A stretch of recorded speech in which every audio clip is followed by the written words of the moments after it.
परिवार में शांति की स्थापना करता है योग। मनुष्य के जीवन का लक्ष्य परम शांति है और उस परम शांति को प्राप्त करने के लिए ही जीवन के परम सत्य को जानना परम आवश्यक है। आज व्यक्ति केवल प्रकृति तक ही सीमित होकर रह गया है।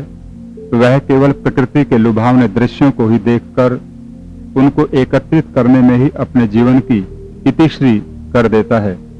लेकिन प्रकृति के उन सभी लुभावने पदार्थों से व्यक्ति कभी भी तृप्त नहीं हो सकता। प्रकृति के वे पदार्थ बहुत ही आकर्षक होते हैं और व्यक्ति उनके आकर्षण में आ जाता है। और ये केवल संसारी पुरुषों की ही बात नहीं है, अपितु साधु भी, जिन्होंने जीवन के सत्य को जानने के लिए माता पिता, परिवार, अपने मित्रों एवं सगे संबंधियों का परित्याग कर दिया था, वह भी प्रकृति के इन लुभावने पदार्थों के आकर्षण से वंचित नहीं रहा और वह भी इस माया जाल में फंसकर संसारी पुरुषों जैसा ही जीवन जी रहा है। जीवन के परम सत्य को जानने के लिए योग की शरण में आना होगा। योग का वास्तविक अर्थ है आध्यात्मिक शक्तियों को विकसित करना, जिसके विषय में महर्षि व्यास जी ने कहा है, योगः समाधि, अर्थात समाधि की अवस्था को प्राप्त करना। और समाधि की अवस्था को वही प्राप्त कर सकता है जिसको प्रकृति और पुरुष का बोध हो गया है। जो भी दृश्यमान जगत है वे सभी प्रकृति के अंग हैं और जो हमें दिखाई दे रहा है वह सभी परिवर्तनशील है, अर्थात नष्ट होने वाला है। यहाँ पर नष्ट होने का अर्थ है अपने मूल में लौट जाना। ये जो भी दृश्यमान जगत है वह सभी 5 तत्वों से मिलकर बना है। पृथ्वी, जल, अग्नि, वायु, आकाश, ये संपूर्ण जगत इन 5 तत्वों का एक समूह है और ये सुंदर शरीर भी इसी का एक अंग है।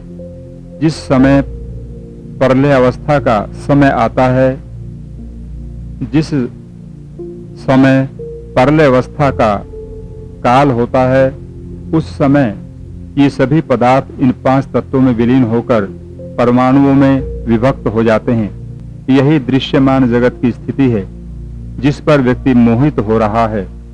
ये सब कुछ होने के बाद भी एक तत्व ऐसा है जो कभी भी नहीं बदलता और वह अपरिवर्तनशील है और वह है जीवात्मा। और उस अविनाशी तत्व को ही हमें जानना है। उसको जानने के लिए हमें महर्षि पतंजलि की शरण में आना होगा। महर्षि पतंजलि ही उस मार्ग के उपदेष्टा हैं।